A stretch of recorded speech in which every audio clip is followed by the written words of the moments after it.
नमस्कार। खबरां दे इस बुलेटिन च तुहाडा स्वागत है। मैं हां गीता सक्सेना। पहला पेश ने चोण ਦੀਆਂ खबरां। राष्ट्रपति द्रौपदी मुर्मू ਵੱਲੋਂ ਅੱਜ आज़ादी @75 स्वच्छ सर्वेखण 2022 ਦੇ ਸਭ ਤੋਂ स्वच्छ राज्यां ਤੇ ਸ਼ਹਿਰਾਂ ਨੂੰ ਪੁਰਸਕਾਰ ਪ੍ਰਦਾਨ।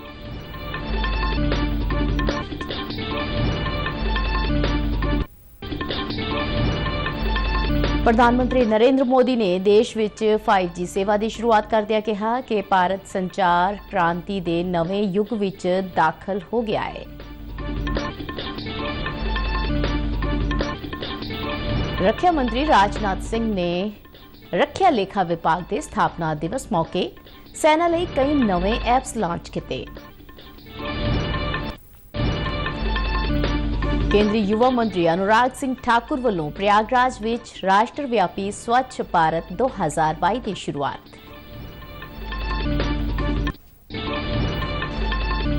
पंजाब के खुराक मंत्री लालचंद कटारू चक ने राजपुरा की अनाज मंडी तो झोने की सरकारी खरीद की शुरुआत करवाई।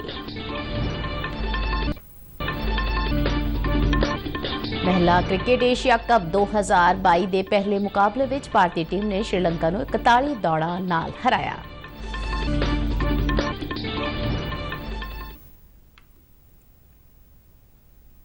ते हुण खबरां विस्तार नाल। राष्ट्रपति द्रौपदी मुर्मू ਵੱਲੋਂ ਅੱਜ नवी दिल्ली में आज़ादी @75 स्वच्छ सर्वेखण 2022 के सब तो स्वच्छ राज्यां ते शहरां नूं पुरस्कार दिते गए। स्वच्छता के मामले में इंदौर लगातार 6वीं बार सब तो अव्वल रहा। सूरत दूजे और नवी मुंबई तीजे स्थान पर रहे। इस मौके संबोधन करदे राष्ट्रपति ने पुरस्कार जितने वाले सारे राज्यों को बधाई दी। राष्ट्रपति ने सुझाव दिता कि जेतू इंदौर शहर के निवासियों वालों अपनाए गए जन भागीदारी के मॉडल को पूरे देश में अपनाने के यतन होने चाहिए ने। उन्होंने कहा कि इस तरह के पुरस्कारों राही वख-वख राज्यों में आपसी मुकाबलेबाजी एक तंदुरुस्त समाज की सिरजना में मदद करती है। इस तो पहला द्रौपदी मुर्मू ने तकनोलॉजी प्रदर्शनी का दौरा किया। इंदौर शहर ने शानदार प्रदर्शन करते हुए लगातार 6ठी बार प्रथम स्थान प्राप्त किया है। इसीलिए उनमें उनको बहुत बहुत बधाई देती हूँ, सराहना करती हूँ। बड़े राज्यों के श्रेणी में मध्य प्रदेश तथा छोटे राज्यों के श्रेणी में त्रिपुरा ने प्रथम स्थान हासिल किए हैं। उनको भी बहुत बहुत बधाई। मेरा सुझाव है कि इंदौर शहर के निवासियों ने द्वारा अपनाए गए जन भागीदारी के मॉडल को पूरे देश में अपनाने का प्रयास होने चाहिए। ਇਹ दिन स्वच्छ भारत मिशन शहरी 2 की शुरुआत की पहली वर्षगांठ ਨੂੰ ਦਰਸਾਉਂਦਾ है। इस तहत देश में कूड़ा मुक्त शहर बनाने की सोच नाल काम किया जा रहा है। अवार्ड समारोह विच मकान उसारी और शहरी मामलों बारे मंत्री हरदीप पुरी, राज मंत्री कौशल किशोर और देश भर के कई पतवंते शामिल हुए। इस मौके वख-वख वर्गां विच 160 तो वध पुरस्कार दिते गए। यह समागम 17 सितंबर तो 2 अक्तूबर 2022 तक मकान उसारी और शहरी मामलों बारे मंत्रालय वालों चलाए जा रहे स्वच्छ अमृत महोत्सव के हिस्से के तौर पर आयोजित किया गया है। इस दौरान पंजाब दीआं 10 शहरी संस्थावां नूं पुरस्कार दिते गए, जिन्हां विच जलंधर छावनी, बरेटा, भीखी, मूनक, नवां शहर, नंगल, फाजिलका, घग्गा, मंडी गोबिंदगढ़, दसूहा, कुराली नूं वख-वख वर्गां दे विच पुरस्कार दिते गए। प्रधानमंत्री नरेंद्र मोदी ने नवे दिल्ली के प्रगति मैदान में देश विच 5G सेवा की शुरुआत की। इस दे नाल भारत संचार क्रांति विच वड्डी छलांग लगाउंदिआं तकनीक के नवे युग विच दाखिल हो गया। प्रधानमंत्री ने इंडिया मोबाइल कांग्रेस 2022 के 6वें संस्करण के उद्घाटन मौके हुई इस शुरुआत का स्वागत किया। प्रधानमंत्री ने इस मौके पर कहा कि 5G की शुरुआत देश लिए एक नवे दौर की शुरुआत है और अज की तारीख इतिहास विच दर्ज हो गई है। प्रधानमंत्री ने कहा कि भारत आने वाले समय विच तकनीकी खपतकार बन के ही नहीं रहेगा, बल्कि उसके विकास विच प्रमुख भूमिका निभाएगा। 5G को लेकर भारत के प्रयासों का एक और संदेश है, नया भारत। टेक्नोलॉजी का सिर्फ कंज्यूमर बनकर नहीं रहेगा, बल्कि भारत उस टेक्नोलॉजी के विकास में, उसके इम्प्लीमेंटेशन में बहुत बड़ी एक्टिव भूमिका निभाएगा। भविष्य की वायरलेस टेक्नोलॉजी को डिजाइन करने में, उससे जुड़ी मैन्युफैक्चरिंग में भारत की बड़ी भूमिका होगी। उन्होंने कहा कि डिजिटल इंडिया विकास का एक बहुत बड़ा विजन है जो कि आम लोगों के जीवन को सुखाड़ा बनाएगा। उन्होंने कहा कि 5G सेवावां विच नवीनीकरण नाल रोजगार के मौके वधणगे अते कारोबारियां लई वाधू मालिया कमाउण दी समर्था भी वधेगी। अज देश विच 80 करोड़ तो वध लोकां तक ब्रॉडबैंड सेवावां पुज चुकियां ने। 5G तकनोलॉजी ते आधारित सेवावां 4G सेवावां नालों 10 गुणा तेज ने। प्रधानमंत्री ने कहा कि भारत अज मोबाइल उत्पादन के खेत्र विच दुनिया विच दूजे नंबर ते है। उन्होंने कहा कि भारत चौथी उद्योगिक क्रांति की अगवाई करेगा ते आने वाली सदी भारत की सदी होगी। भारत पहली 3 औद्योगिक क्रांतियों का लाभ नहीं उठा पाया, लेकिन मेरा विश्वास है कि भारत न सिर्फ चौथी औद्योगिक क्रांति का पूरा लाभ उठाएगा, बल्कि उसका नेतृत्व भी करेगा। और विद्वान लोग तो कहने लगे हैं कि ये भारत का दशक नहीं, ये भारत की शताब्दी है।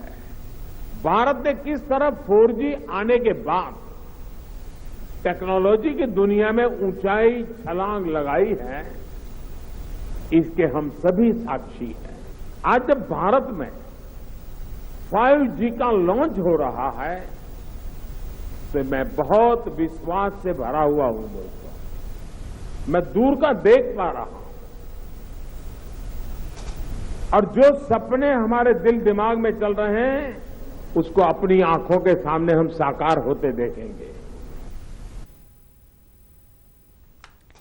इस तो पहला प्रधानमंत्री ने इंडिया मोबाइल कांग्रेस 2022 का उद्घाटन किया। इंडिया मोबाइल कांग्रेस की समाप्ति 4 अक्तूबर को होगी। इसका विषा न्यू डिजिटल यूनीवर्स है।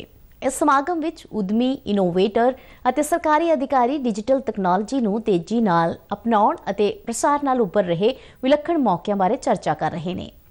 इस दौरान प्रधानमंत्री ने IMC वालों लगाई गई प्रदर्शनी दौरान 5G तकनोलॉजी के विकास लई वरतों विच लिआंदियां जा रहीआं वख-वख तकनीकां बारे नेड़ियों जानकारी हासिल की।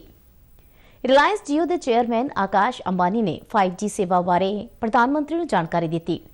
प्रदर्शनी तो बाद उन्होंने C.DOT दे पवेलियन विच स्वदेशी 5G फोन का उद्घाटन किया। इस तो इलावा 3 प्रमुख इंटरनेट सेवा प्रदातावां जियो, एयरटेल, वोडाफोन ते आइडिया के स्टालों से जाके 5G नाल जुड़े वख-वख उत्पादों को वेख्या, जिहड़े सिक्ख्या, सेहत और खेतीबाड़ी खेतर नाल जुड़ी अपनी तकनीक नूं लैके आए ने, जिस नाल वड्डे वर्ग नूं लाभ मिलिया। इंडिया मोबाइल कांग्रेस विच 5G तकनीक लॉन्च किए जाने के मौके ते टैलीकॉम खेतर के कई दिग्गज भी मौजूद सन। इन्हां सारियां ने सूचना ते तकनोलॉजी के विस्तार और विकास विच प्रधानमंत्री नरेंद्र मोदी की भूमिका नूं अहम करार दिता। समागम दौरान केंद्रीय संचार और सूचना तकनोलॉजी मंत्री अश्विनी वैष्णव, वख-वख निजी मोबाइल कंपनियों के चेयरमैन और होर सीनियर अधिकारी भी मौजूद सन। केंद्रीय गृह मंत्री अमित शाह ने पंजाब, उत्तर प्रदेश और गोवा नूं साल 2021-22 लई state disaster mitigation fund SDMF के केंद्रीय हिस्से वजों 488 करोड़ रुपए जारी करने की प्रवानगी दी है। 15वें वित्त कमीशन दीआं सिफारिशां ते आधारित ते केंद्र सरकार ने साल 2021-22 तो 2025-2026 लई स्टेट डिजास्टर मिटिगेशन फंड नूं 32,000 करोड़ रुपए तो वध ते राष्ट्रीय आफत निवारण फंड लई 13,693 करोड़ रुपए तो वध दी राशि अलॉट की है। यह फंड स्थानक पद्धर ते अते कम्यूनिटी आधारित दखलअंदाजी नूं घटाउण वालियां गतिविधियां लई वरते जाणे हन। यह आफतां दे खतरे नूं घटाएगा अते वातावरण पक्खी बस्तियां नूं उत्साहित करेगा। केंद्र सरकार वालों पिछले साल 5 फरवरी नूं कौमी पद्धर ते NDMF का गठन किया गया सी। राज्य सरकारां नूं अपने राज्यां विच SDMF स्थापित करन दी सलाह दी गई है। आज रक्षा लेखा विभाग का स्थापना दिवस है। इस मौके पर सेना लई कई महत्वपूर्ण ऐप्स की शुरुआत की गई। केंद्रीय रक्षा मंत्री राजनाथ सिंह ने स्पर्श मोबाइल ऐप लॉन्च करके इसकी शुरुआत की। इस ऐप राही सेना के पेंशनरां दीआं समस्यावां दा निपटारा घर बैठे ही हो सकेगा। इस दे नाल ही रक्षा मंत्री डिफेंस ट्रैवल सिस्टम भी लॉन्च किया गया ताकि सैनिकों को टिकट बुकिंग में सहूलत हो सके। इस मौके पर बिल पेमेंट पोर्टल दर्पण की शुरुआत की गई, जिस नाल बिल के भुगतान, बजट के रख रखाव वर्गियां सुविधावां विच पारदर्शिता आएगी। नाल ही डिफेंस सिविलियन पे सिस्टम की ऑनलाइन शुरुआत की गई। ਇਸ ਰਾਹੀਂ ਤਨਖਾਹ ਸੰਬੰਧੀ ਸਾਰੀਆਂ ਸਹੂਲਤਾਂ ਵਿੱਚ ਤੇਜ਼ੀ ਆਵੇਗੀ। ਇਸ ਤੋਂ ਇਲਾਵਾ ਅਗਨੀਵੀਰਾਂ ਦੀਆਂ ਤਨਖਾਹਾਂ ਦੇ ਭੁਗਤਾਨ ਸੰਬੰਧੀ ਅਗਨੀਵੀਰ ਪੇ ਸਿਸਟਮ ਦੀ ਸ਼ੁਰੂਆਤ ਕੀਤੀ ਗਈ।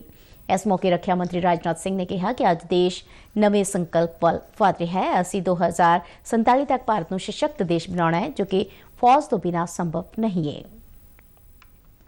विभाग द्वारा अनेक इनिशिएटिव्स प्रारंभ किए गए हैं। मुझे बताया गया है कि विभाग प्रबल प्रणाली पर कार्य कर रहा है, जो कि एक IT enabled payment and accounting system है। इसी प्रणाली के अंतर्गत HRMS, डिफेंस सिविलियन पे सिस्टम एवं दर्पण जैसे सिस्टम्स भी डेवलप किए गए हैं। केंद्रीय युवा मामले ਅਤੇ ਖੇਡਾਂ ਬਾਰੇ ਮੰਤਰੀ ਅਨੁਰਾਗ ਸਿੰਘ ਠਾਕੁਰ ਨੇ ਅੱਜ ਉੱਤਰ ਪ੍ਰਦੇਸ਼ ਦੇ ਪ੍ਰਯਾਗਰਾਜ ਵਿੱਚ ਰਾਸ਼ਟਰਵਿਆਪੀ ਸਵੱਛ ਭਾਰਤ 2022 ਦੀ ਸ਼ੁਰੂਆਤ ਕੀਤੀ। ਆਪਣੇ ਸੰਬੋਧਨ ਵਿੱਚ ਉਹਨਾਂ ਕਿਹਾ ਕਿ ਦੇਸ਼ ਦੇ ਨਾਲ-ਨਾਲ ਪ੍ਰਯਾਗਰਾਜ ਨੂੰ ਵੀ ਪਲਾਸਟਿਕ ਮੁਕਤ ਬਣਾਉਣਾ ਹੈ। ਉਹਨਾਂ ਕਿਹਾ ਕਿ ਇਹ ਸਿਰਫ ਇੱਕ ਦੀ ਜ਼ਿੰਮੇਵਾਰੀ ਨਹੀਂ, ਬਲਕਿ ਦੇਸ਼ ਦੇ ਹਰ ਨਾਗਰਿਕ ਦੀ ਜ਼ਿੰਮੇਵਾਰੀ ਹੈ। ਇਹ ਪ੍ਰੋਗਰਾਮ 1 ਮਹੀਨੇ ਤੱਕ ਚੱਲੇਗਾ। ਨਹਿਰੂ ਯੁਵਾ ਕੇਂਦਰ ਦੇ ਸੰਗਠਨ ਰਾਹੀਂ ਦੇਸ਼ ਭਰ ਦੇ 744 ਜ਼ਿਲ੍ਹਿਆਂ ਦੇ 6 ਲੱਖ ਪਿੰਡਾਂ ਵਿੱਚ ਸਵੱਛ ਭਾਰਤ ਪ੍ਰੋਗਰਾਮ ਦਾ ਆਯੋਜਨ ਕੀਤਾ ਗਿਆ ਹੈ। युवा मामलों के विभाग ने इस प्रोग्राम राਹੀਂ 1 करोड़ किलोग्राम प्लास्टिक के कचरे को निपटाने का टीचा रखा है। हम प्लास्टिक मुक्त अपने प्रयागराज को करेंगे तो बोले भारत माता की। लेकिन ये केवल युवाओं के नहीं, सरकारी कर्मचारी हो, अधिकारी हो, व्यापारी हो, बेटा हो, बेटी हो, महिला हो, मजदूर हो, भारत के हर नागरिक को अपनी जिम्मेदारी निभानी। और ये जिम्मेदारी इसलिए भी निभानी कि केवल आज की पीढ़ी की बात नहीं है। ये जो प्लास्टिक है ये ना गलता है ना सड़ता है, ये तो मां धरती को भी खत्म करने का काम करता है। पंजाब के खुराक सिविल सप्लाई और उपभोक्ता मामलों बारे मंत्री लालचंद कटारू ਚੱਕ ने आज राजपुरा की अनाज मंडी तो राज विच झोने की सरकारी खरीद की शुरुआत करवाई। इस मौके पत्रकारों नाल गलबात करदे उन्होंने कहा कि सरकार वालों खरीदे गए झोने की 24 घंटे में अदायगी नूं यकीनी बनाया जाएगा। उन्होंने दस्सिया कि पंजाब सरकार वालों 191 लाख मीट्रिक टन झोने की खरीद के लोड़ींदे प्रबंध किए गए हैं। मंत्री ने दस्सिया कि मौजूदा सीजन दौरान पंजाब मंडी बोर्ड वालों 1804 पक्कियां मंडियां और 364 आरजी मंडियां नोटिफाई की गई ने, जिथे झोने की खरीद और चुकाई के पुख्ता प्रबंध किए गए हैं। उन्होंने किसानों को अपील की कि खेतों में पराली नूं अग न लगाई जाए और अपनी फसल सुका के ही मंडियां विच लियाउण। पंजाब के नवे और नवियाणयोग ऊर्जा स्रोत मंत्री अमन अरोड़ा ने उत्तर पूर्वी और पहाड़ी राज्यों की तरज से 15 हार्स पावर समर्था तक के खेती पंपों को सूरजी ऊर्जा उत्ते करने लई केंद्रीय वित्तीय सहायता की मांग की है, तां जो सूबे विच वध तों वध पंपों को सौर ऊर्जा आधारित किया जा सके। यह सहायता PM कुसुम स्कीम तहत दी जाती है। अरोड़ा ने बिजली और नवी और नवियाणयोग ऊर्जा बारे केंद्रीय मंत्री RK सिंह नूं लिखे पत्र विच सूबे नूं इस स्कीम के दायरे तो बाहर रखने का मुद्दा उठाया। अमन अरोड़ा ने दस्सिया कि सूबे च ज्यादातर पंपों की समर्था 10 HP तो 15 HP तक है, जिन्होंने सोलराइज करन उत्ते वड्डी लागत आवेगी, जो कि किसानों की पहुंच तो बाहर है। इसलिए इसकी लागत को किसानों की पहुंच विच लियाउण वास्ते समर्था वाले पंपों लई CFA प्रदान करने की लोड़ है। इस दे नाल ही खबरों का यह बुलेटिन खत्म हुंदा है। इजाजत दिओ, नमस्कार।